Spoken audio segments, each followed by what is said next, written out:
Previously on HardKnocksz mock draft. We have a trade coming in. Pittsburgh is getting picks 38, 69, and a 2026 fifth for pick 21. Miami just traded in front of us. Oh, shit. Explosive would definitely be a word for Damn it. Shit. Savion. Yes. Is there any real life way he makes it to 82? If we don't take him, someone else will. Yeah. Darian Porter, there he is. Oh my God! Well, I couldn't help myself with Savion Williams going directly in front of us. Ugh, that was brutal. All right, fun times. Yep. The SteelerFury Podcast crew has annually done a Steelers mock draft war room, selecting players and working against a simulator. But this year, in a new twist, something different. They agreed to be the Steelers contingent for Epic Mock 25 against 32 other human-powered war rooms in a 3-night draft comprising all 7 rounds of the NFL draft. It was going to be more of a challenge. Challenge accepted.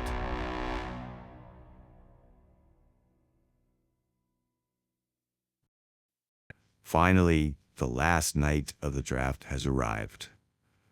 Draft fatigue is a real thing. Tomorrow's going to be weird that I'm going to be on the air talking for 4 hours. Things that were once simple, now complicated. Things that were easy. Hey, Will. No, hold on. I've got Are a little more difficult. I don't have my speakers on. Will. Oh, you probably couldn't hear me. And we're trying to figure out why. That's exactly what it was. Sorry, I was muted. No, Sorry. You're good. I was like, why the hell aren't these working today? That is so weird. Oh, and you have this. Now you have exactly what it huge delay. Sorry, I was muted. Do I have 2 Zoom windows open? Hold on a second. Today? That is so weird. Too much technology, even for me. I'm dying over here. Wait, I got to be over there in like 3 minutes. So I don't want you to feel like I was imposing my choices on you. I just wanted you to have all the information about, like, I watched, analyzed, went through, got the NFL rankings, their RAS, their football game plan rankings, the links to, their scouting reports here and here, and then occasional of these and Emory Hunts. I did a write-up on every wide receiver I'm interested in. Okay. I would be okay with whatever you guys decide out of this. The bigger question is, like, yeah, we're going to try to get a running back next, but I think that 5th round pick, the question of should it be a wide receiver, should it be a tackle? I think there's a bigger gap between Korey Brooks and Badger to the next 2 guys than there is a difference between which one of these tackles that we end up with. If you look at the ratings, like Korey Brooks is 272 and Badger's 267, Lamb's 286. I don't think anybody's really going to pick them. If you decide Ricky White is really the guy, then we might have to, still 185 is our next pick, right? Right. So I'd be pretty jazzed about any of those 4. So maybe the thing you guys need to talk about a little bit is what you think the strategy should be between a tackle and a wide receiver. And with that, enter studio. So you have a great side view of me talking on the air. No, you're good. I'll come over and get your attention, but when it's time, text me if you want my attention. Okay.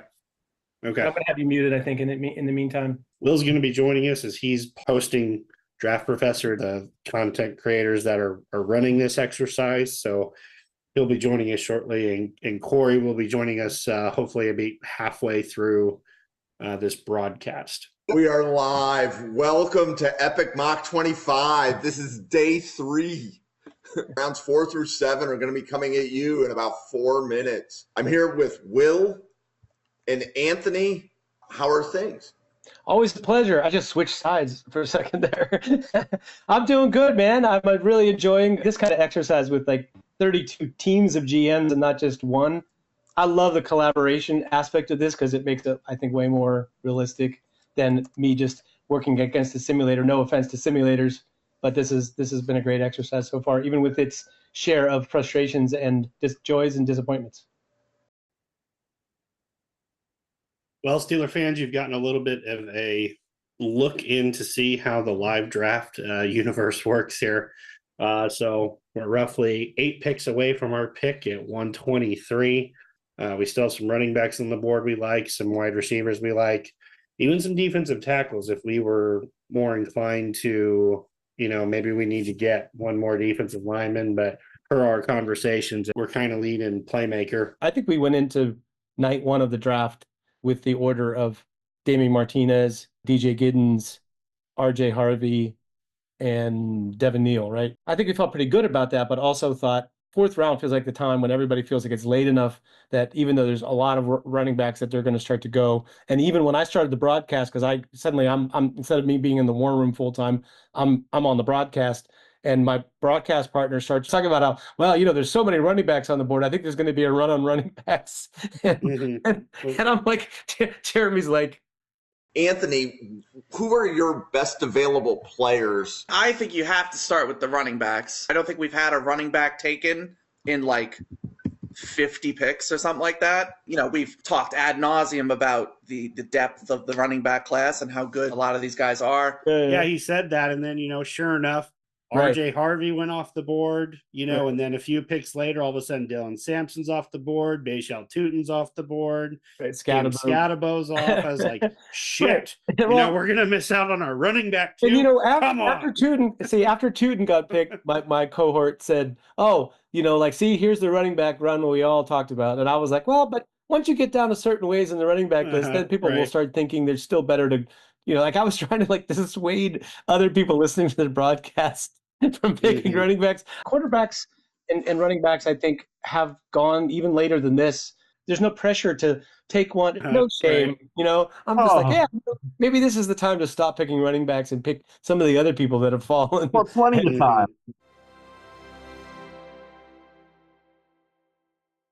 We're officially at pick 114, which is a roughly 9 picks in front of the Steelers. Feeling confident that's probably one of our playmakers is going to be available at this pick. And then one more thing, all the other quarterbacks are still available at this point. I definitely don't think we're leaning quarterback. We just don't think none of these guys truly move the needle, but I will bring that up just to throw a wrench into the decision-making, if you will. So we could be on the clock here momentarily. We'll see if Will wants to join over here. So, Will, you are on the clock. Oh, okay. Sorry. Hey, Jeremy, we're good on the pick, right? We're on the clock. Yeah. I think we're still, on par to take that running back. It's more of. I think we'll run to the podium like a running back. How about that? Yeah, I'm good with Martinez or Giddens. And I think Martinez kind of fits where we're gonna go. I think he's a really unique prospect in this class at running back for a couple of reasons. One is he played in a completely different scheme at Oregon State as a heavier running back, and he was playing in a gap scheme and had the average 6.2 yards a carry and was like a workhorse running back. And then he transferred to Miami, dropped a couple of pounds, and was playing as like their change up to Cam Ward, and was he was more involved in pass protection and he I felt showed a lot of versatility, and I feel like he is he's very good at being scheme agnostic, which I think is a big help as a running back, because you never know. Right now they have Arthur Smith, but next year they might have somebody completely different. So if you're going to invest in a running back, I feel like that's a good thing. Secondly, he was first in the college football, not only this year, I think possibly last year as well, in short yardage conversion, 3rd and 4th and short. He had the highest percentage in college football. Which for the Steelers, they have two guys that are nice players, in Kenny Gainwell and Jalen Warren, but they're not really short yardage guys, and they're not 4-minute offense guys. I feel like that's great. And then the other thing is, although he's not, so the bursty speed that you might think, he did hit one of the highest speeds on the clock in college football, timed in the over 22 miles an hour in game last year. So give it a little bit of that fourth gear in the open field compared to Najee Harris, and very good at short yardage. So Steelers is a big need for them to have that component of their running game. Martinez, I think, can provide a lot of what Najee did, but you're getting him cheaper, younger, and healthier than Najee. So and better vision than Najee, and Najee, God bless him. Like he's big and he could run over guys, but a lot of times he would get sort of stuck before he could even get into gear. And I think that's an element that I hope is going to be different this year. Right. And so but I like the pairing of him and Jaylen Warren together. Yeah. I think that's a good backfield for whoever. And in the game well for the third down passing, like you're behind by 2 touchdowns, he's going to be in the game. And I feel like that's a nice set of 3 for the Steelers to have. Unfortunately, a lot of the wide receivers that we were kind of looking at yesterday went kind of at the end of the 3rd round as guys that we were interested in. We were interested in Deontay Thornton. We were interested in Isaac Tesla from Arkansas. He's a guy that Will really, really liked. Kind of pissed that he went. Just had some guys go that we didn't think that would go. We in round 5. Yeah, I feel like we're just like we could really use to hear back from Korey for like 5 seconds, right? No, right?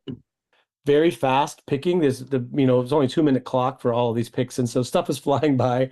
Korey is hauling kids around somewhere, Central Florida, and we're trying to are you still can you help us with this wide receiver thing? I'm like, I sent him a text and I'm like, look, Jeremy really likes Ricky White. And I'm really starting to think that Ja'Cory Brooks is the guy. And the last thing you told us is that Lambert Smith is the guy that you like. Yeah. We all 3 were like A, B, C. Yeah. So everybody's like, what do you think? So we just had to find some kind of consensus. So here's the way consensus works. I just said to Jeremy, I'll make my case. Just watching Ja'Cory Brooks today, I recommend watching that sort of extended cut of all his touches this year. Oh, I'm a fan of Brooks. You don't have to sell me on Brooks. Okay, but I'm just telling you, I think he's the best fit for what we're looking for. Inside, outside, his hands are stronger and better.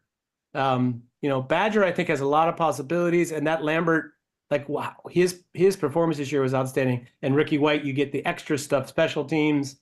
Ricky White was smaller and slower than I thought he was, and that maybe made me turn off him a little bit. I'm not talking about today.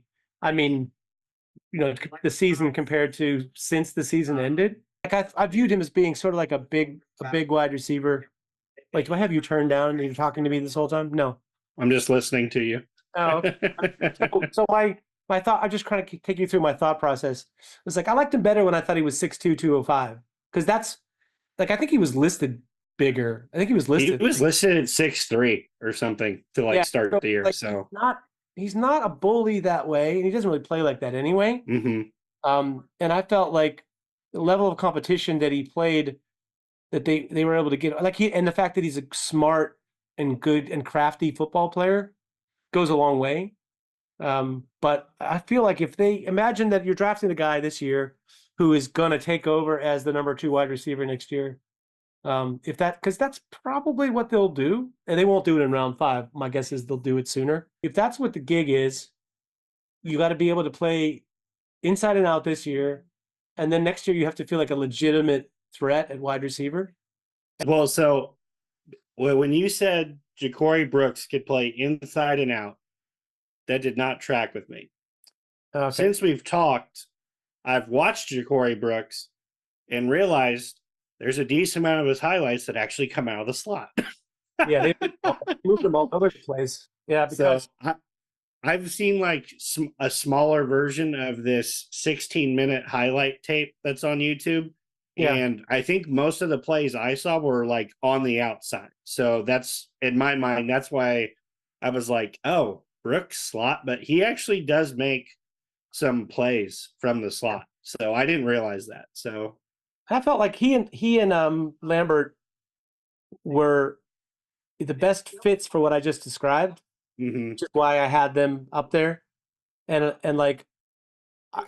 Badger, I think is a good player. I think I would have less misgivings about picking Ricky White over Badger, even though I think Badger is a super athlete and probably has more upside because of the little dirty work that White can do.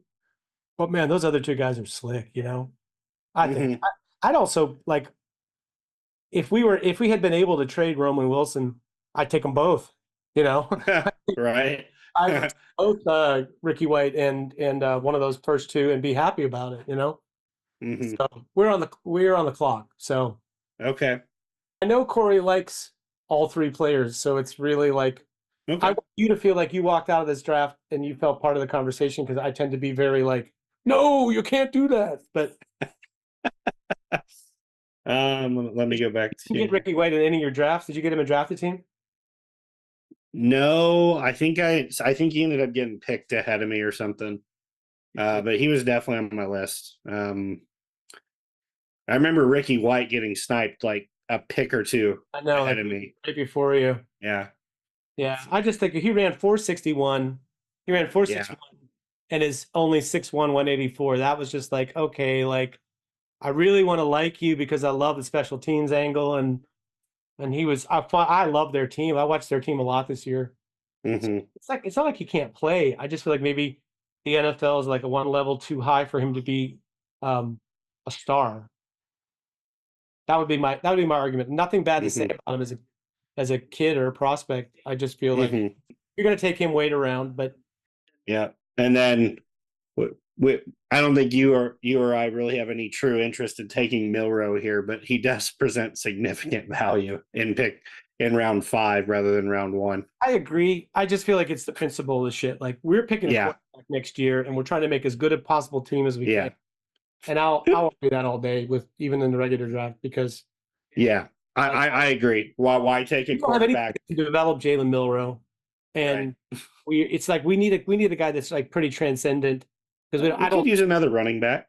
I mean, yeah, it's true. I don't even think Arthur's I'm good with Brooks or Lambert Smith here, honestly. I think both of those guys. Okay. I agree with you on that. I could go either or here. My argument for Brooks would be a little bit more variety in what he does. He's a better route runner, and his hands are significantly better. He has super strong hands, man. It's like he does. That goes and gets it, and the ball doesn't move, like, no matter what happens after that. So I love that in a wide receiver. I also just think he's naturally a little bigger too. Lambert Smith is a little more wiry, and Brooks is a little more physical. So it feels like, let's go Brooks. Okay, as long as you're good, man. I want you to be 100% good. No, man, I really am good. Corey Brooks has been on my short list for 3 months. Okay, so. A close call on the tackle. I'll make sure that your voice is heard. Okay, I'll give you the benefit of the doubt, maybe. Oh shit! Jalen Milrow went 2 picks before us anyway to the Giants. But Ja'Cory Brooks, I know you got me now, yeah. Yeah, we got you now. Jim. Great. Ja'Cory Brooks for the Steelers. I think he is about 2 rounds underrated, maybe more. He's a top 100 player for me. His main attribute can work inside and out. Very good route runner in a professional way. He comes back hard to the ball, makes throws, makes windows, and makes his cuts in a precise way that make it easier for his quarterback to make plays to him. And I think that was, Shug looked perfectly good playing football this year, but part of the reason was that he had that target like that who was really working to help him. Also, Brooks has as strong a pair of hands catching the football as anyone in the class. He's one of those cats that he will go and get the ball and extend for it, and if it gets into his hands, it doesn't move no matter what happens. If he gets hit, if he falls, if 3 guys tear him apart, he still holds on to the football, which I think is a great attribute to have. So listen, for us, good feet and good hands and good route running is a complement to the guys that we have. We don't really have anybody like that. And if George Pickens does move on after this year, or perhaps even sooner, the rumors are to be believed, then you have a guy that complements DK Metcalf. And if Pickens stays, you have a role for Brooks as the inside guy who can also take some snaps outside. Is a good run after catch guy for screens and this kind of thing. So we're very happy about that pick. He had a couple of good choices. I don't know. Everybody wants to talk crap about the wide receivers in this class, but I feel like we had a hard time choosing between 3 or 4 just now. So I ended up getting the wide receiver that I felt really strongly, that I pounded the table for somebody, but that doesn't mean that it was, it's still, that's hard when you're working in a group dynamic. It's hard to feel like I don't want you guys to feel pressured just because I say that. So I got to have some argument that convinces you to make me feel slightly better about it. I don't know, Jeremy. I feel like this is the first time for you working collaboratively in a live draft. So that, I mean, I felt like the next pick for sure, I feel worked really well in that regard. Yeah, I was about to say, you didn't bully me into that pick. Corey Brooks was on a short list I created 3 months ago for our drafted team exercise. So you didn't have to do too much pushing there. It was a guy I liked, that I always thought was a 6th, 7th round guy. But, just like in the real draft, there's a run on receivers, and wide receivers are valued. So on draft day, they go around earlier than you probably think that they might. Everything looks great on a computer screen with an algorithm and a guy falling to you in one of these mock draft simulators. You can throw that shit out the window when it comes to an actual draft, because guys know their guys. They've done the research. Some people value some receivers over others. So it was not a sell to me to take him in round 5. I think I'm leaning towards taking the younger player who hasn't produced as much, but like has maybe more upside. I feel like that's a good choice. If for some reason we don't get him, then I'm pretty happy with whatever you guys decide out of the rest of that group. If I'm a little concerned that maybe Korey thinks we should have like a more run stopping guy to go with that. So I left them down here. I put them in the order that I actually like for that role. Like if you guys decide that it makes more sense to get an actual nose tackle, then I like those guys. Okay. But as far as these ones are concerned, I just feel like I love these two guys, but they're a little bit older. And I mean, Huntington's 23. I think Harrison Hunt is about the same age. Riley Mills is even older than that. Yeah. I might put Elijah Roberts over him. Like Elijah Roberts is a 285 pound 6'3". Yeah, I've seen him. I'm just saying he's playing edge, but if as a stunt pass rusher in the middle, it might be kind of great. For our next pick is a guy that I actually took in drafted team. And this was another point in the draft where your cohort almost screwed us over, Anthony. He started talking about Georgia Bulldogs, and I literally texted Will, and I was like, tell him to stop talking about Georgia players, okay? Like, we want this guy to fall to our next pick.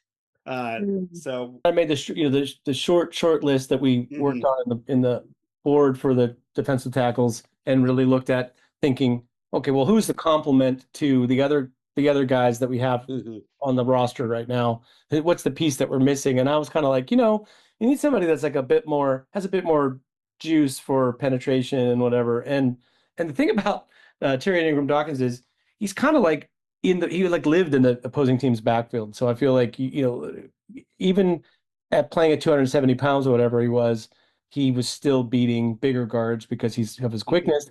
And I felt like even if you have him get bigger to play more full time inside, then he's still going to give you some more juice in the interior. And like I just felt like, he's young, he's 21 years old, and you sold me with his willingness that he said in the interview he could go down to be more of an edge guy, and he can come up to play more inside, and that sort of flexibility is great, especially for a young player you're getting from a premium program, and he was a high recruit and all that kind of business. So I felt like that was better than picking a 23 or 24-year-old guy who produces a lot and would be fun to say his name in the draft, because there were like, Elijah Roberts. There were people on our list that like that are fun players that I actually really like, but I don't think they would have been as good a pick. I don't know, Korey, you got weigh in on this because you were consulted for this one. I think that I think this is a shining example of how deep this D-line class is, because if you look at his measurables, you watch even just the highlights, watch his measurables, watch his highlights, just read his size, and you're like, how is this dude not a 4th rounder at least, or even earlier? Because would we take Isaiah Loudermilk the 5th round a couple years ago? Yeah, we traded up fourth. Yeah. It's like, this dude compared to Isaiah Loudermilk, they're just completely different tiers of prospects. And you being able to get him with what pick did we get him? It was Let's see here. It was 185. 183. Yeah. 185. Yeah. Getting him with pick 185. This dude in most other classes is going 80 picks before that. I mean, he's a freakish tester. He's huge. It goes both ways. So He doesn't have brutal wear and tear on him because there's always so deep. It's like that's an advantage as well.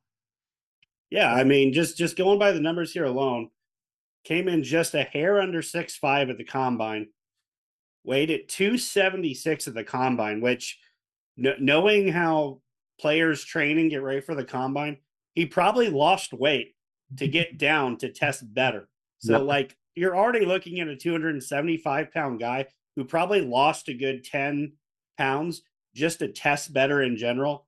And then he tested off the charts. He's got 33.5-inch arms, ran a 4.86, which is great for a defensive lineman, a 1.69 10-yard split, which is 36-inch vertical jump, a 10.4 broad jump, and then a 20-yard shuttle time of 4.34. Yeah, that's ridiculous for an interior lineman. So you're basically getting a guy explosive, but quicker than the guys in front of him with long arms. It's like all the check boxes that people like to see. So it's amazing, Korey. You're absolutely right that he's available at pick 55. But hey, we'll take it. And I think before the draft started, we were like targeting this range, this 6th-round pick for an offensive or defensive, a second offensive or defensive lineman or best player that's on the board, because it gives us, at that point, we had some flexibility with what we thought we might do. So seeing as that we didn't even really have a particular, diehard target in mind, I think we sort of lucked into the decision, a great decision on that one. But I'll talk about for a second about the Steelers pick since I'm here. Tyrion Ingram-Dawkins with Georgia. I know I mentioned he's young and he played for Georgia and whatever, but the thing that's great about him, and this is something that Jeremy Kohlman, my co-GM, pointed out, is that although he measured at 270 or something at the combine, he said that he thinks he has the body type and the ability to play smaller than that if somebody wants him to be an edge, and to play 300 pounds if somebody wants him to be a defensive tackle. And if you look at like his attributes and his frame, he carries that 270. He looks like he's a linebacker, and was also in the backfield defeating offensive linemen in the SEC. So it's like it seems like his whole career was spent in the offensive backfield. So we just felt like the versatility there was a good match for us, because we want to have a guy that can kick inside in the nickel and rush the passer, and maybe sometimes play the 5-tech. So when Jeremy points out his game against Kentucky was particularly awesome. So if you're looking for a Tyrion Ingram-Dawkins show card, that would be the place to go. So that's why we chose him. I love the idea of a young defensive, versatile defensive lineman with a high pedigree. That's pretty awesome. Jim, can we announce that the Steelers-Browns trade, before day 3 started? The Browns in real life signed Joe Flacco. And the Browns in this simulation draft had already traded they swapped 5th and 6th round picks to get Will Levis from Tennessee. So at that time, he drafted Shedeur Sanders. He got Joe Flacco, he got Kenny Pickett, and they traded for Will Will Levis. So I was like, I'm guessing Will Levis is going to be available for a song and a dance. So the first thing I did was offer the 2026 5th-round pick, which is, we were joking, is like, what does it matter that they threw that in? And I was like, but I can try to use that. I can leverage that for something else. And he was like, his response to that offer was, well, what I really want is a 7th-round pick this year. And I was like, well, I don't really want to give up my 7th-round pick, but you think about it, whatever. So then, like an hour later, he got back to me and he said, and this is Bill Sparks. I think Bill Sparks was in our drafted team, for those of you who were part of that. He was. But Bill said, well, how about this? If you have any players, we do a player swap, and like a pick swap, maybe that would be the right thing to do. And I was like, okay. So he said, I said, what do you need? He said, anything on offense except for quarterback and running back, I think, and anything, and safety on defense. And I was like, well, we don't really have a safety that we can give you except for maybe like Elijah Bledsoe, or like somebody that's like so at the bottom of the roster. And I started looking at our offensive roster, and I wrote back to him and said, because all of our depth is kind of the same. I feel in a way that it's hard to give them up because you don't know who. Maybe one of them is going to end up being a starter somewhere, because we're so weak in certain spots. But I thought, well, we did draft an offensive tackle, and we do seem to have a lot of offensive tackles. And so I threw back the name in him. Actually, the first name I sent back to him was it's Calvin is the tackle, and Spencer is the guard, right? So yeah, Calvin Anderson is the tackle. Yeah, so I said, well, I can't really have all, I'm not really sure who I can afford to give up, but let's say Calvin Anderson. And to my surprise, he came back with, well, that was the one player on your roster that I really wanted, but I was afraid that if I asked for him that you would balk, or you would think I have some kind of ulterior motive. I know something you don't know, but he was a really good tester and meets the standards that the Browns look for in tackles. And I was like, oh, okay. So then he came back with, how about Will Levis and a late 6th round pick for Calvin Anderson and your 7th round pick? So we actually moved up.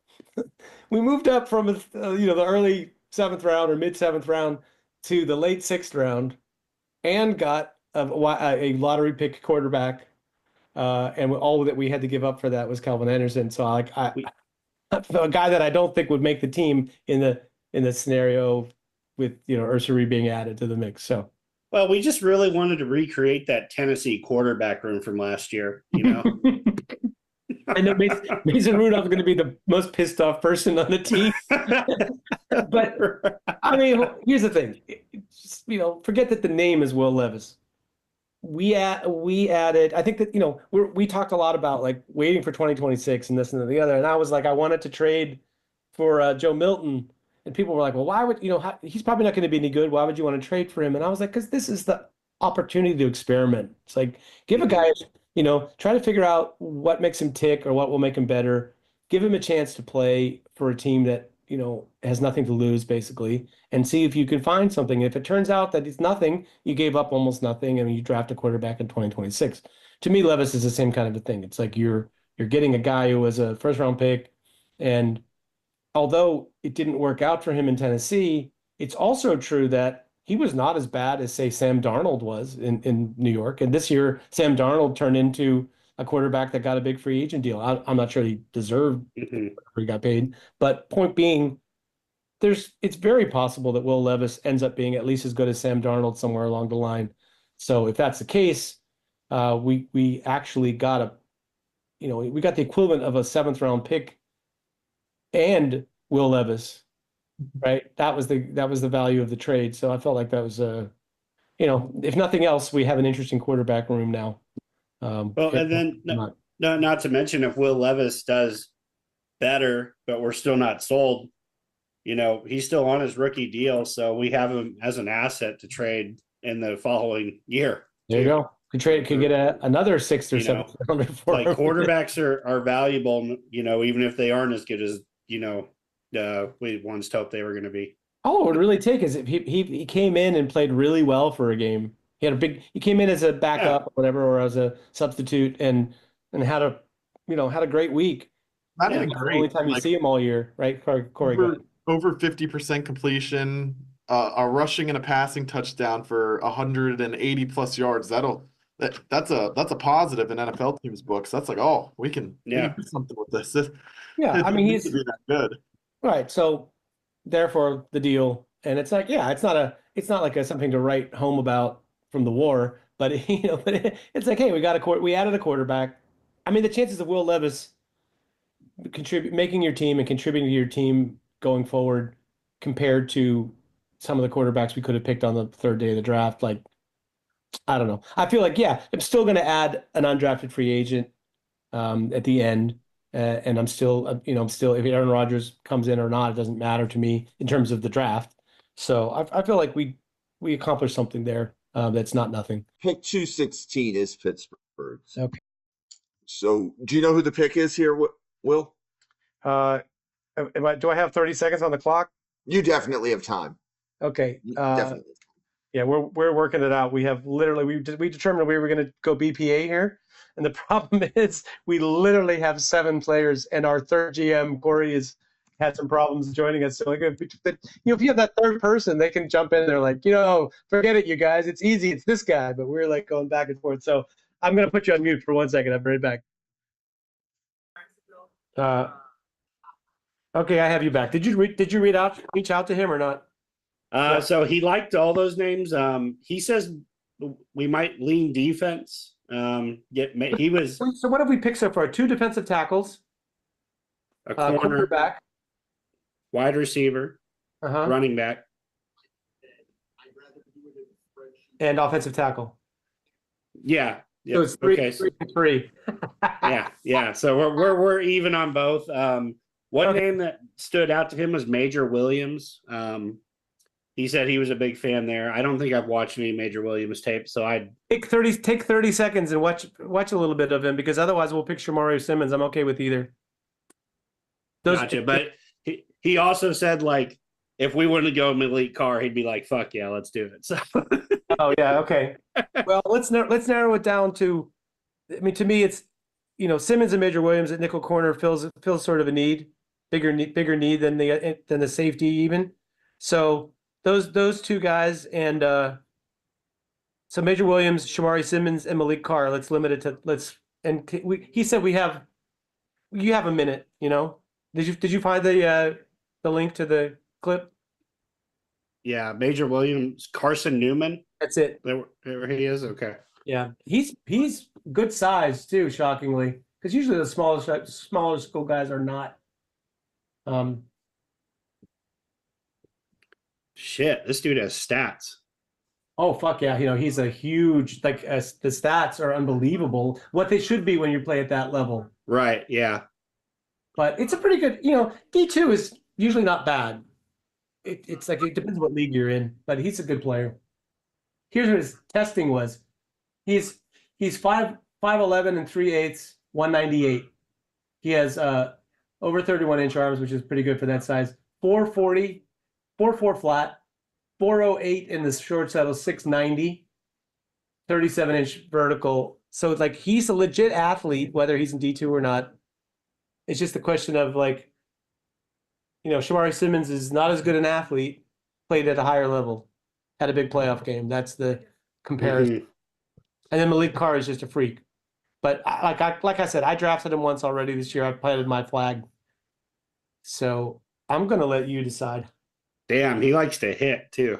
Big hitter, yeah. But to me, I wouldn't put anybody up for nickel if they weren't physical like that, because true. Somebody in nickel is like that. See if you can see anything with him carrying somebody vertically, because he did some of that. Yeah, let's see here. He was definitely coming from the safety side instead of the corner side. Huh. It's funny you say that, and here's a clip of him defending someone vertically.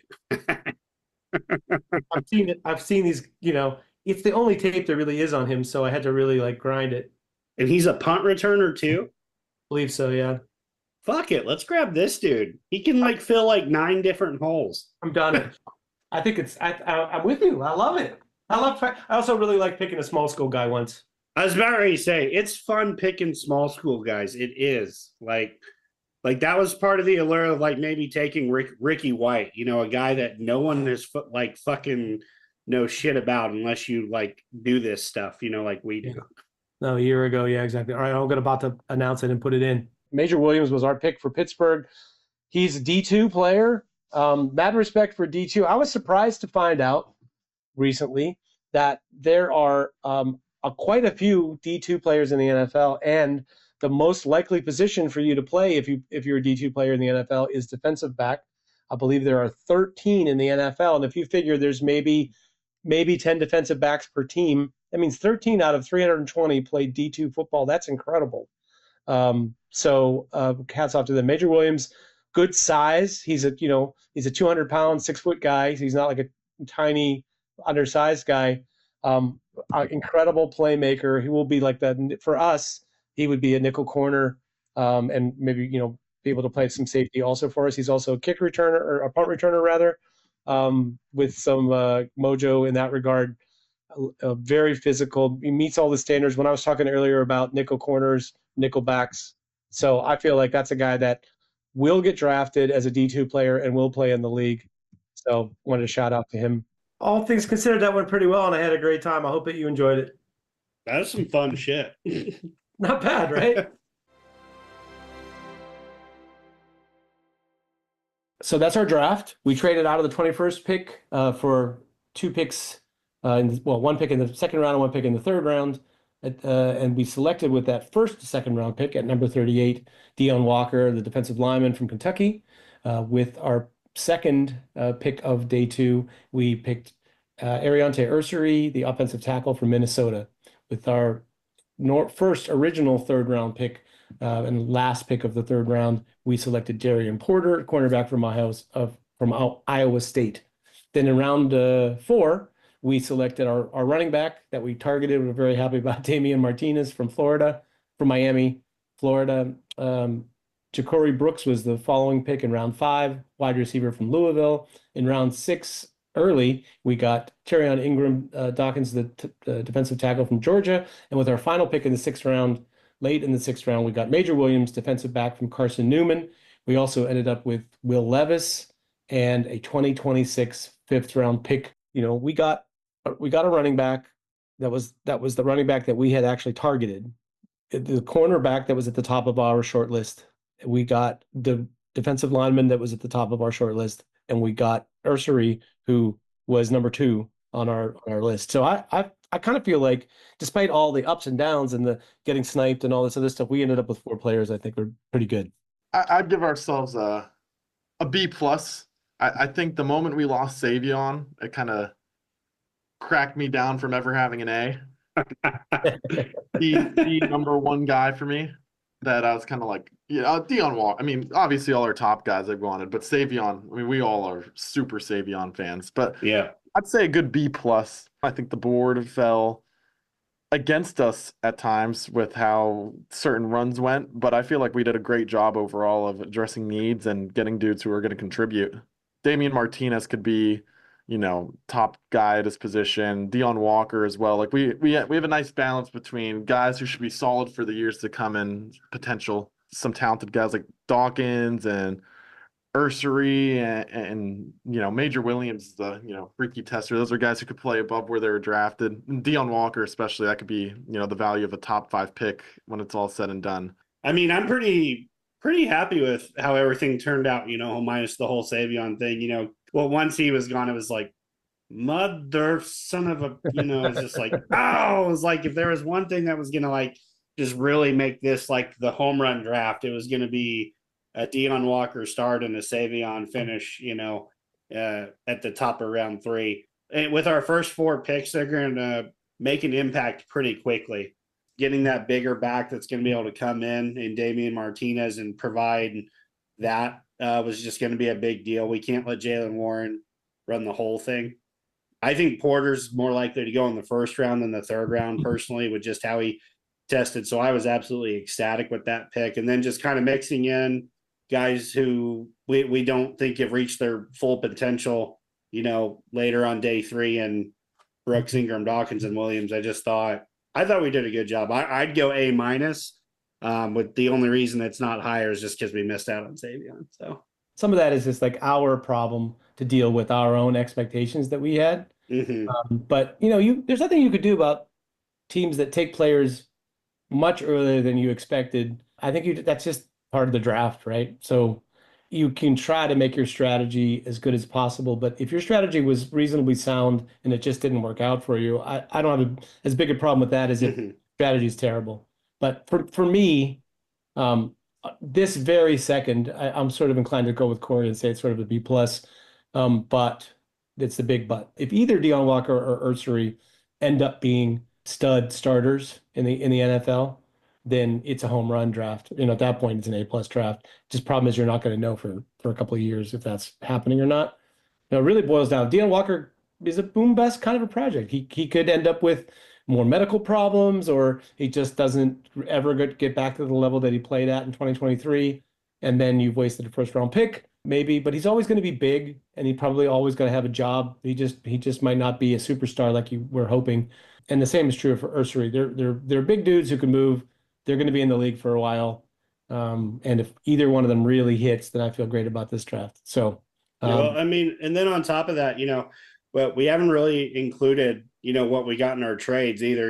We got Will Levis, a guy who started 10 plus games last year at quarterback, former second round pick. At least he's a toolsy quarterback. It's not like we added another quarterback with severe limitations or anything. It's like athletically, he'd probably test top, among quarterbacks just from an athletic standpoint with his arm, be able to put the ball where it needs to go. The decision making, he's got to work on that. But, and then getting that extra 5th round pick. I mean, if this was how the draft ended today, with how we're slated to get a 3rd, a 4th, a 5th, and potentially a 6th round compensation pick next year, throwing in another 5th, you're looking at a lot of ammo for next year to move up for that quarterback we really want. So I feel like we did what we wanted to accomplish in this, which is why I gave us an A-. It's like we got that extra quarterback. We got another pick to trade up next year. Even if we're just moving up, 2 picks, next year to not miss out on the receiver that we missed out on Savion this year, just that extra pick to be like, well, we're not going to wait to see if our guy gets there. We're going to trade up 7 picks ahead and be like, no, we're taking this guy before, we run the risk of losing him. So, well, the other thing it allows for is if you finish once again, 9-8 or something like that, you could literally trade away your 1st, 2nd, and 3rd, right? You could trade away your 1st, 2nd, and 3rd to move up in the 1st round, and still know you have a bucket load of picks left starting at 100 or whatever. So that's not a bad scenario to be in a year when you're looking for a quarterback, because ideally you want to be looking for a quarterback in a year where there's 2, 3, 4 guys that you like, because one of them's going to make it down to round 10 or so, and you can move from 21, 19 somewhere in that area to 10 without too much trouble. You can move the Chiefs moved from 27 or 28 or something up to 10 to get Patrick Mahomes. So like if you just have to be doing that in a year where there's multiple quarterbacks. If you're looking for a quarterback, which we've seen now that we've looking for quarterbacks in the 2 worst quarterback years of the past 10 or whatever, it just so happens that strategy doesn't work very well this year.